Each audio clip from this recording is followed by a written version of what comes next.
Welcome guys, तपाईँहरूलाई स्वागत छ। मेरो चाहिँ यो चाहिँ फर्स्ट भ्लग हो होइन। तपाईँहरूलाई स्वागत छ। सबैजना सब्सक्राइब गरिदिनुहोस्, लाइक सब्सक्राइब गरिदिनु अनि कमेन्ट गरिदिनु होला। मेरो यो भ्लग चाहिँ फर्स्ट भ्लग होला र कस्तो लाग्यो कमेन्टमा लेख्नु होला होइन। त्यही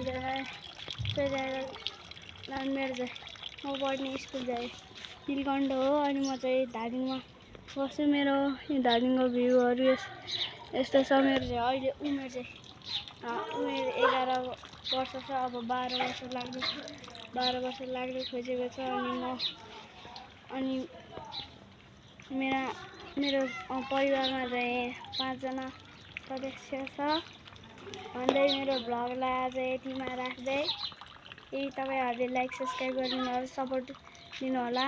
म पनि पछि एउटा ठुलो भ्लगर बन्न जान्छु अनि तपाईहरुले लाइक सब्सक्राइब गरिदिनु होला अनि सपोर्ट गरिदिनु होला। मेरो भ्लगलाई यतिमै राख्दै